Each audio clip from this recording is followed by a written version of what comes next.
Ang kwentong ito ay hango sa totoong buhay. Karanasan ito ni Manuel. Taong 1979. Capiz.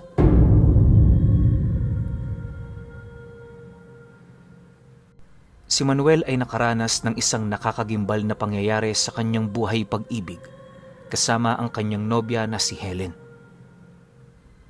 Ang binatang ito, edad 27, ay isang mag-aaral sa malaking universidad sa Maynila.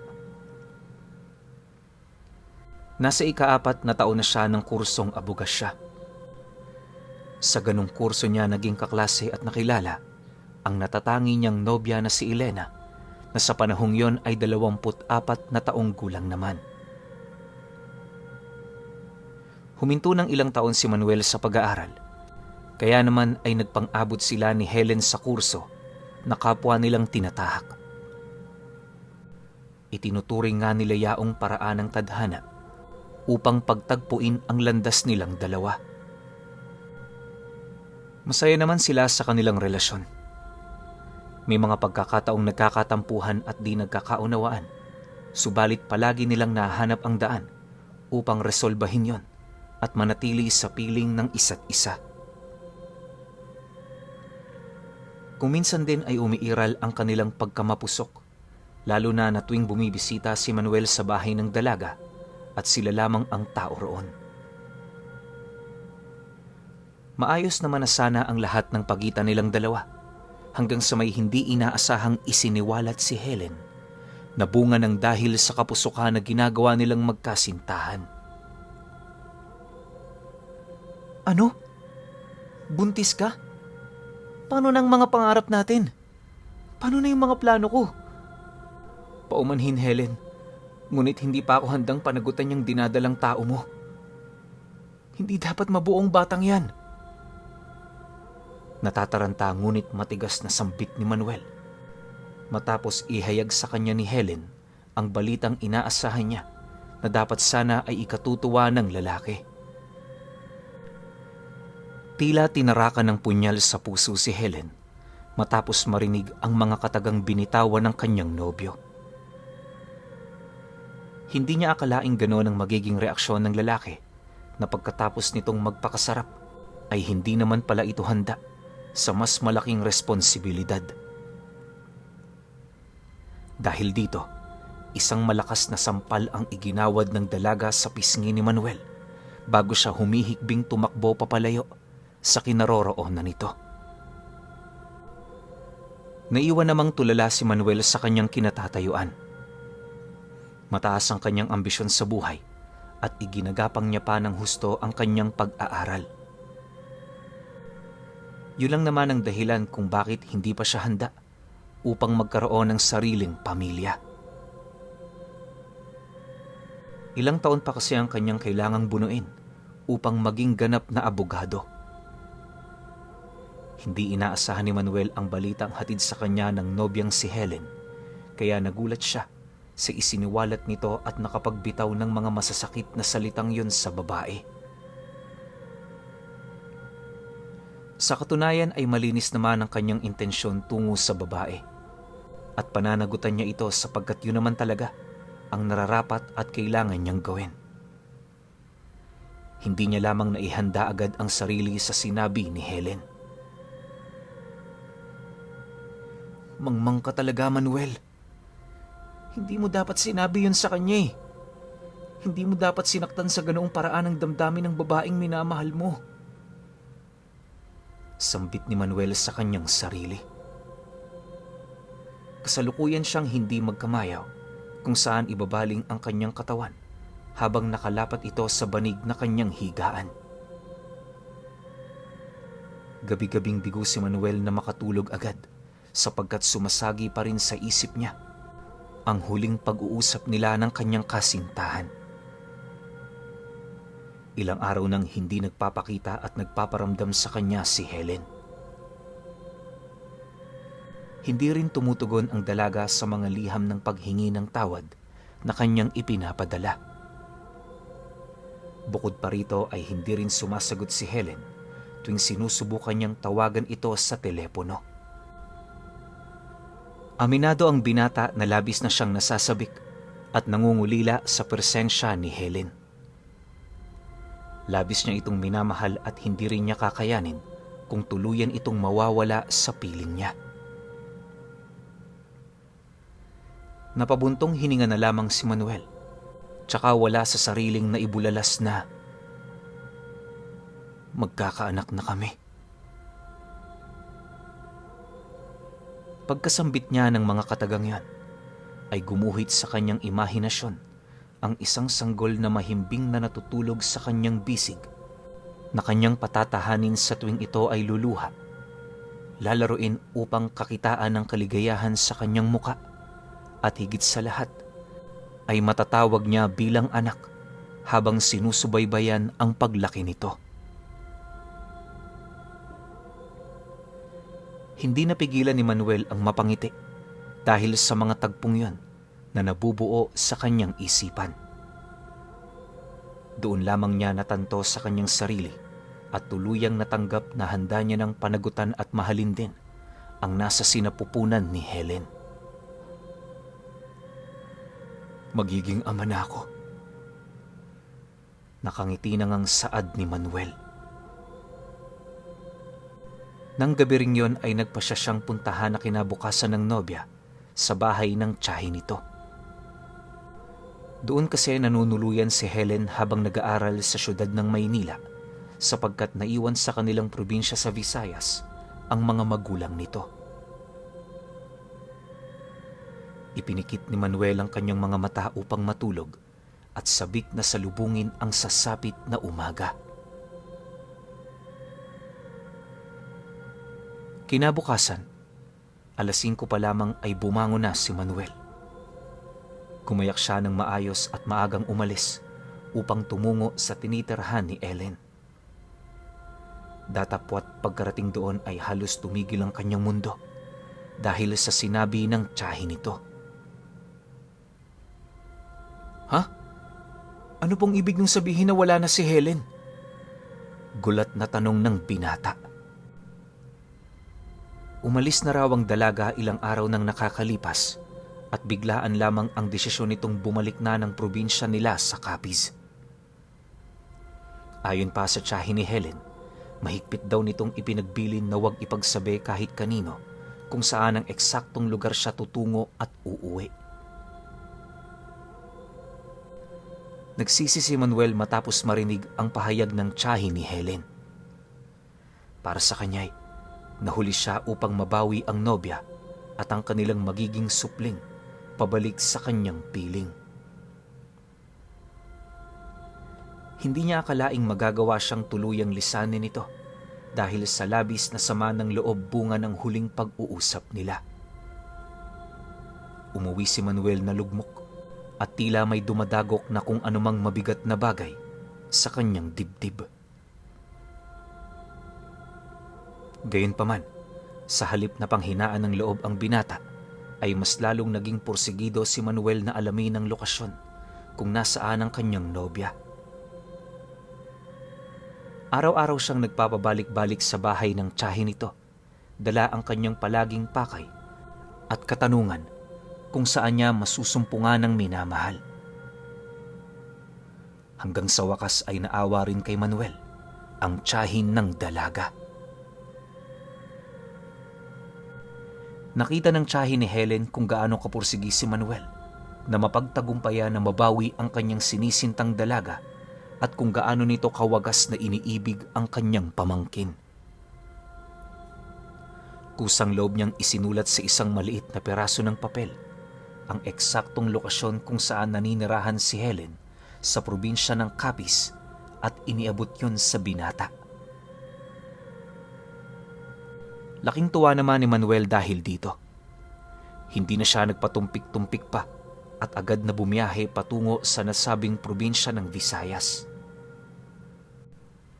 Napakalayo at lubhang magastos ang kanyang gagawin, ngunit hindi yun alintana ng binata sapagkat handa siyang gawin ng lahat alang-alang sa kanyang mag-ina. Bukod pa roon, ang pinakapangunahing layunin ni Manuel ay makahingi ng tawad kay Helen at makabawi sa kanyang naging mga pagkukulang at sa pagbubuntis nito.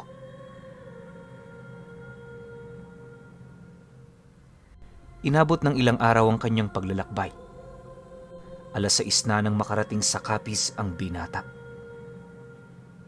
Pagtungtong ng kanyang paroon, ay agad niyang iginalaw ang kanyang paningin upang humanap ng masasakyang tricycle. Hindi naman nabigo si Manuel, at nang may mamataan ay agad niyang nilapitan at kinausap ang nagmamaneho nito. May katandaan na ito, at kung susumahin ang kanyang edad batay sa kanyang itsura, ay nasa mahigit 50 taong gulang na ito. Magandang hapon ho. Maaari niyo ba akong ihatid sa lugar na ito? Magalang na saad ni Manuel, tsaka ipinakita sa nagmamaneho ng tricycle ang maliit na peraso ng papel kung saan nakasulat ang lokasyon ng tirahan ng kanyang nobya. Napakamot naman sa ulo ang kausap ni Manuel bago ito tumugon. Nako, may kalayuan naman yan. At mahirap ang daan dahil malubak ang kalsada papunta riyan, iho. Sige na ho, kailangan ko lang makarating dyan agad. Magbabayad po ako kahit magkano. Wika ni Manuel. Ayos lang ba sa'yo kung 300 pisong sisingling ko sa inyo? Tanong naman ng matandang lalaki. Napasapo ng batok si Manuel at pilit nang umiti tsaka sumagot ng patanong. 100 ho? Ay iho, lugi naman ako sa gasolina at pagod sa pagmamaneho kung ganyang kaliit ang ibabayad mo. Saad ng driver. Sige na nga ho, payag na ako sa 300. Nagmamadali na rin po kasi ako eh. Kung ganon, sumakay ka na rito. Baka gabihin tayo sa biyahe dahil may kalayuan talaga yung paghahatiran ko sa'yo. Sambit ng matandang lalaki. Tumalima naman ng sandali si Manuel. Isinampa niya muna sa tricycle ang kanyang mga bagahe bago siya sumakay. Siya nga pala, naalala ko lamang iho. May alam nga pala akong mas mabilis na daan para makarating kagad sa paroroonan mo. Sa daan na yon, 120 piso na lamang ang sisingilin ko sa'yo. Yun nga lang ay masukal na kagubatan ng daraanan natin. Biglang bulalas ng nagmamaneho ng tricycle habang nakangiti. Nagliwanag naman ang mundo ni Manuel sa kanyang narinig. Mabilis siyang sumang-ayon na doon na lamang sila dumaan at hindi naman siya takot sa kagubatan. Gaano katagal hubang diferensya sa pagitan ng mismong daan at doon sa gubat na sinasabi ninyo? Buong kuryosidad na tanong ni Manuel. Malaki ang agwat, iho. Kung hindi tayo sa pangunahing kalsada daraan, aabutin tayo ng 1 oras sa biyahe. Samantalang sa kagubatan na tatahakin natin, ay 25 minuto lamang ang kukonsumahin. Tugon ng driver. Napatangu-tangu na lamang si Manuel. Hindi naman ho ba delikado sa daang yon? Wala kang dapat ipag-alala, iho. Kabisado ko ang mga pasikot-sikot sa lugar na ito at natitiyak kong ligtas ang daan na ating tatahakin. Sagot naman ng matanda. Hindi na umimik pa si Manuel at hinayaan na lamang ang matandang Ginoo na tumutok sa kanyang pagmamaneho. Nasa gitna na sila ng kagubatan na may mga nagtataas ang mga puno nang biglang pumugak-pugak ang tricycle at tumirik. Ano ho nangyari? Bakit ho tayo tumigil? Medyo nayayamot na tanong ng binata. May problema na kasi sa makina ang motor nitong tricycle ko, iho. Huwag kang mag-alala. Dala ko naman ang mga gamit ko at mabilis lamang itong ayusin. Nahihiyang tugon ng driver. Mga ilang minuto ho kaya?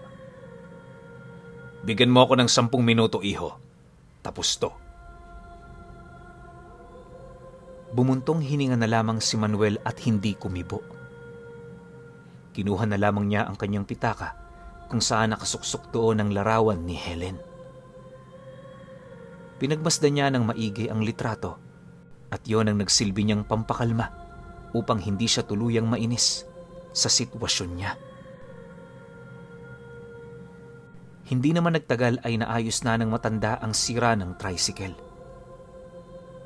Ngunit pareho silang nagulat ni Manuel nang may dumaang malaking nilalang sa ulunan nila. Para yung malaking ibon. Ipinagsawalang bahala na lamang yun ni Manuel, ngunit ang matandang lalaki na nagmamaneho ng tricycle na kanyang nasakyan ay kapansin-pansin ng bigla ang pagkataranta. Dagli nitong iniayos at iniligpit ang kanyang mga gamit bago sumampa sa tricycle at agad na pinaandar ito. Iho, kailangan na nating magmadali. Merong aswang. Kinakabahang bulalas ng matanda at bakas sa tinig nito ang kilabot na nararamdaman. Napangiti lamang sa kawalan si Manuel. Hindi naman kasi siya naniniwala sa mga aswang. Bakit kaya may umaaligid na namang aswang sa lugar na ito? Pagkakaalam ko, wala namang buntis sa baryong to ah. Sambit pa ng matandang driver. Sumikdo ang dibdib ni Manuel dahil sa inusal ng matanda. Biglang sumagi sa alaala niya na buntis ang kanyang kasintahan na si Helen. Subalit iwinaksi niya rin naman agad yun sa kanyang isipan, maging ang kaba sa kanyang dibdib, sapagkat para sa kanya ay hindi nga totoo ang mga aswang. Mabilis naman ang takbo ng tricycle, gayong bakas na sa itsura ng driver nito ang takot. Nakarating agad sila sa munting bayan ayon sa lokasyon na ipinakita ni Manuel na nakasulat sa maliit na peraso ng papel. Sino ba ang pupuntahan mo rito? Kakilala kong karamihan sa lugar na ito. Si Helen ho.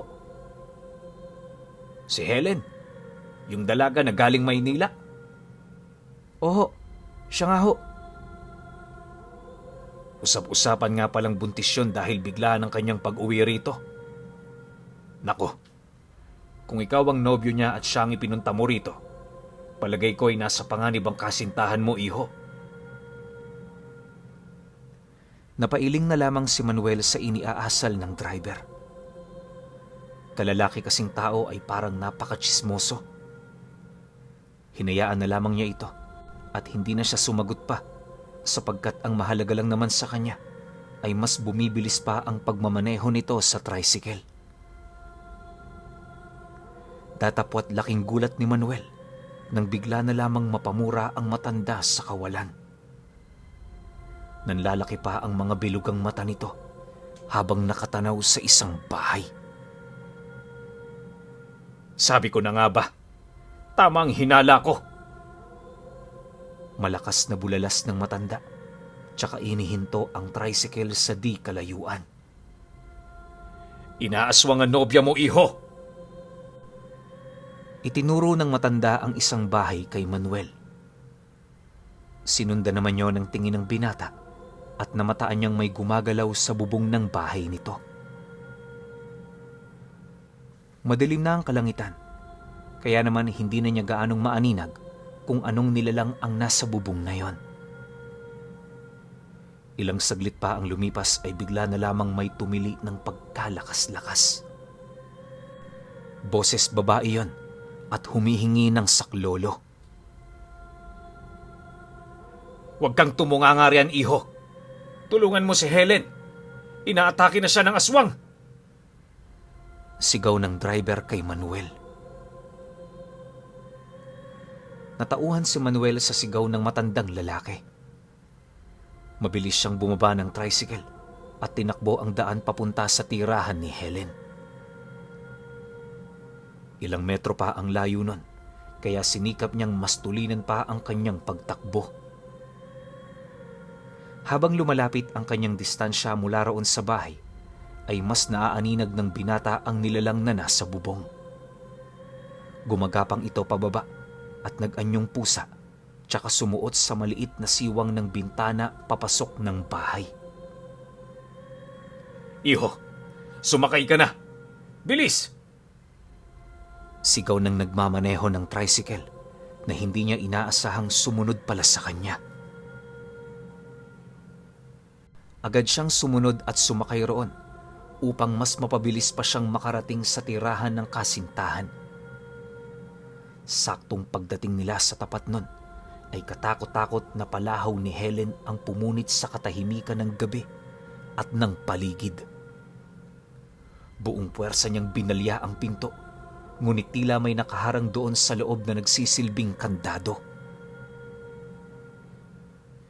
Nag-iisa lamang si Helen ngayon, sapagkat inihatid nito ang kanyang mga magulang sa sakayan ng jeep papunta sa kabilang bayan ayon sa tricycle driver. Mas lalo tuloy lumakas ang kabog ng dibdib ni Manuel dahil sa pag-aalala at kaba para sa kanyang nobya. Hindi siya tumigil sa pagbalya ng kanyang katawan sa pinto at ibinigay ang kanyang makakaya upang sapilitang mabuksan ito. "Iho, tumabi ka!" Sigaw ng matandang lalaki habang sakay ng minamanehong tricycle. Pinaharurot niya yon ng mabilis at binangga ng direkta sa pinto ng bahay.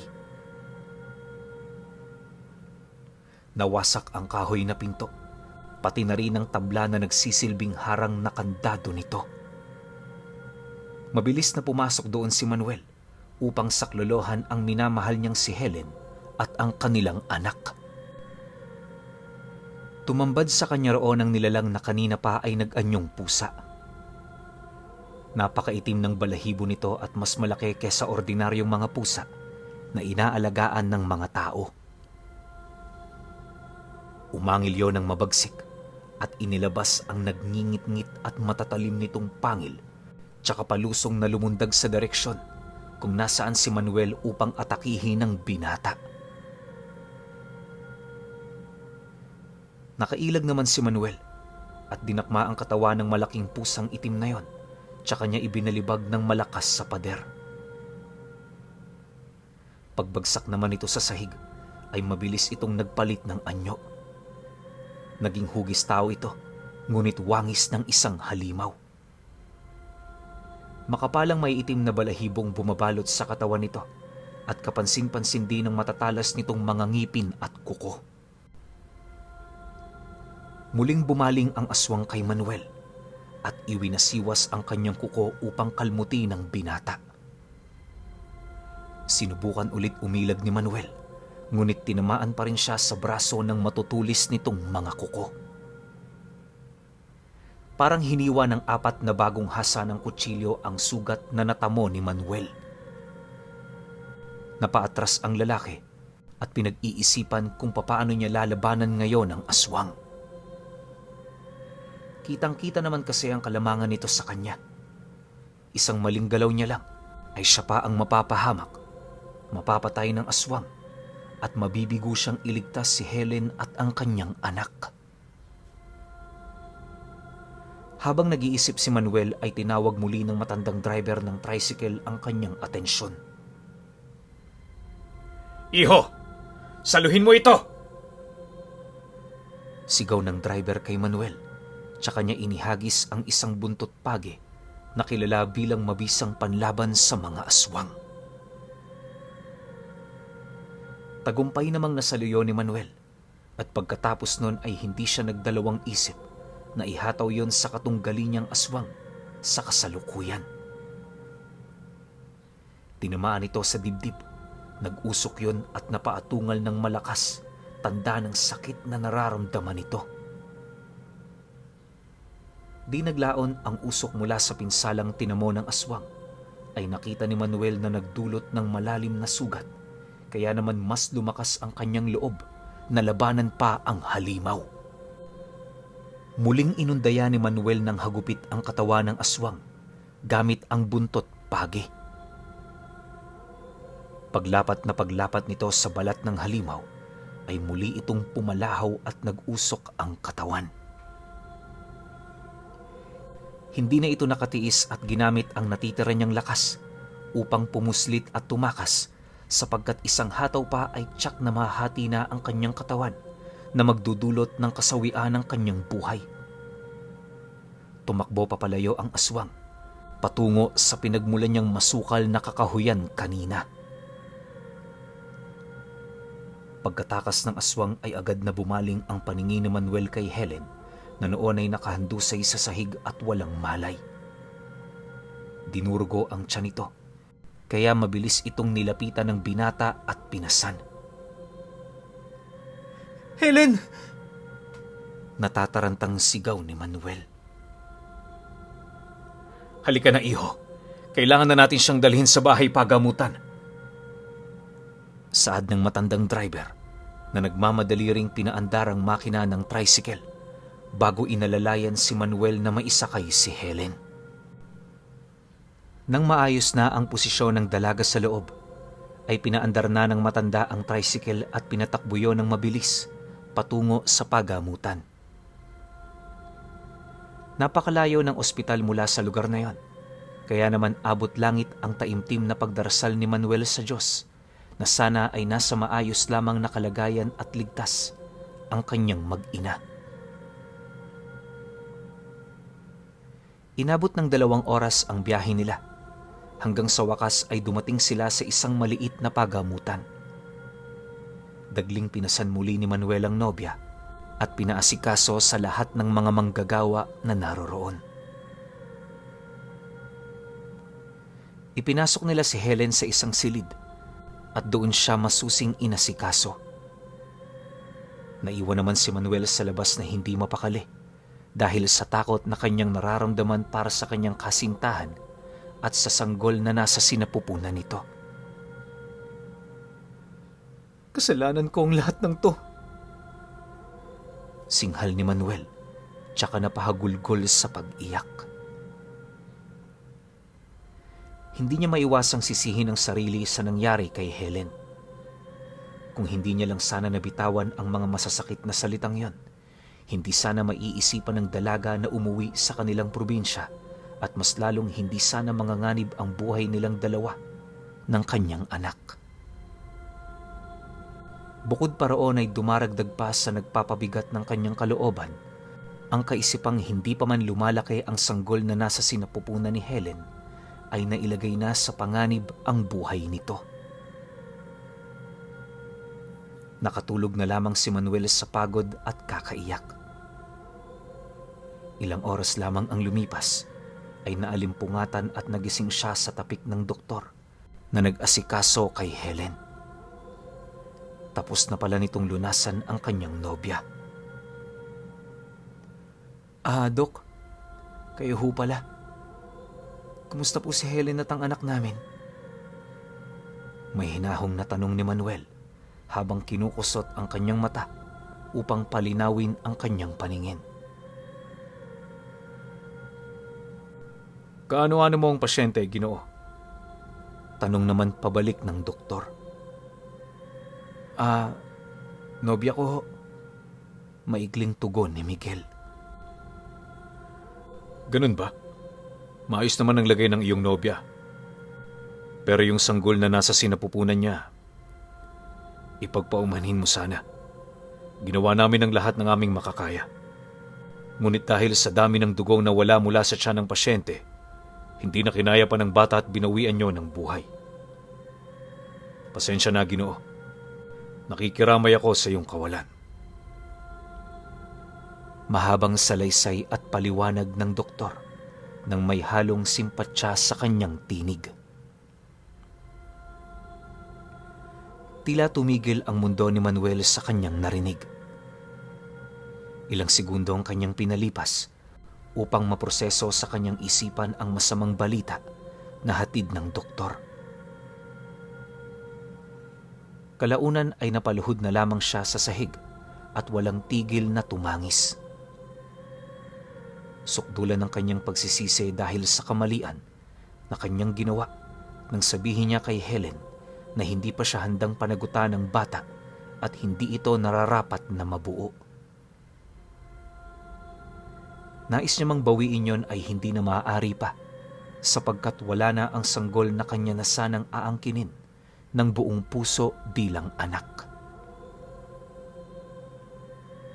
Samantala, ilang araw namang nanatili sa paggamutang yung si Helen nang walang malay.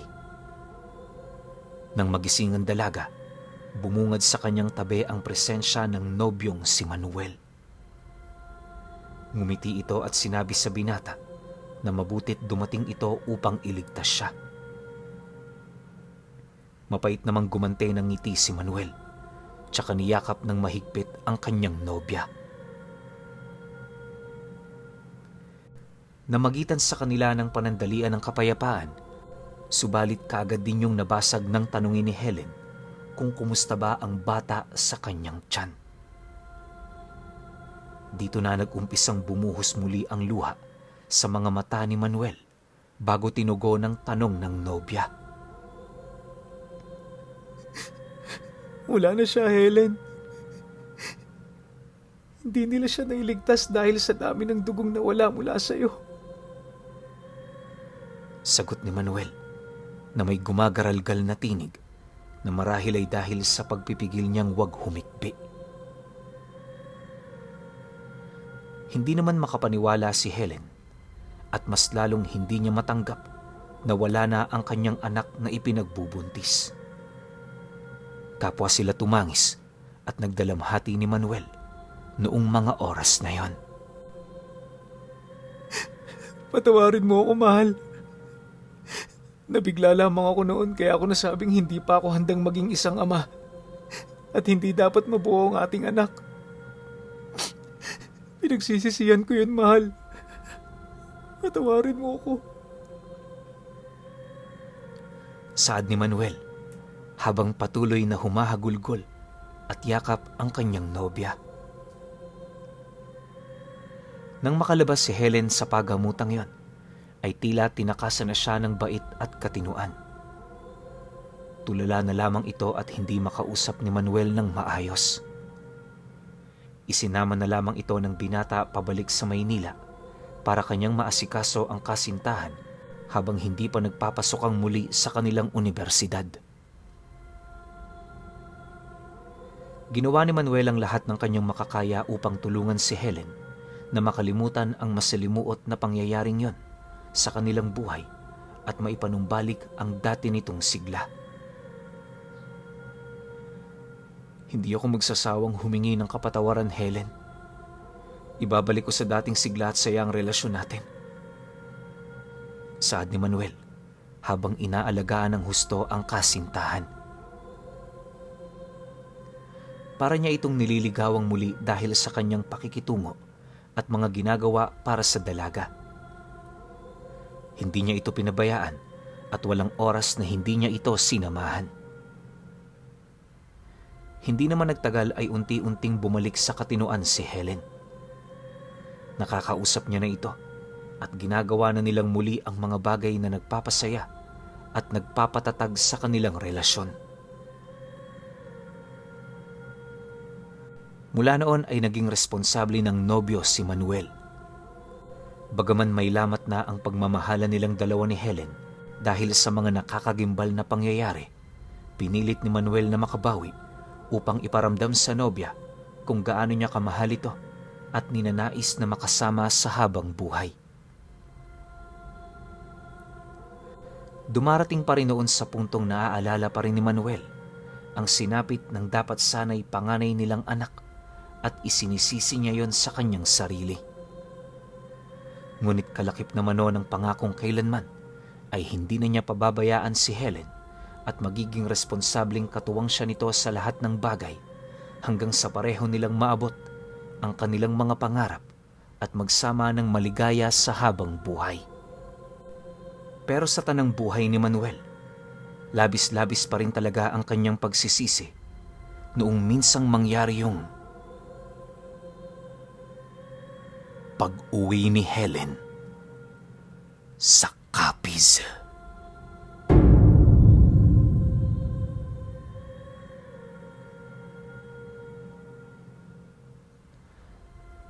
Okay. opinyon ko sa kwento. Alam ko, marami rin kayong tanong sa kwento. Kumusta kaya yung magulang ni Helen? Ano kaya naging reaksyon ng mga magulang ni Helen? Paano nila nabayaran yung ospital? At kung ano-ano pa. Kasi nangyari, parang minadali na yung kwento no? Parang ang ending na lang, pinaliwanag nung nagpadala ng kwento na kung ano yung mangyayari kay Helen tsaka kay Manuel, happy ending. Parang pilit na happy ending. Pero kung tutuusin, sobrang nakakalungkot ng ending na to. Kasi namatayan sila ng anak 'Di ba? Well, binibuild up ni Manuel yung sarili niya para maging maayos ulit yung relasyon nila ni Helen. Pero para sa akin, sobrang hirap na nun. Kasi sampal sa babae yan yung kapag nabuntis nyo tapos sinabi nyo na hindi nyo pananagutan. Sobrang sakit sa puso ng babae niyan. Kaya naiintindihan ko si Helen kung bakit yung pinaka-option niya bumalik sa pamilya niya. Kasi wala namang ibang tatanggap sa sitwasyon niya kundi yung mga magulang niya lang. Diba? Sino ba namang mga magulang ang itatakoy lang anak nilang buntis?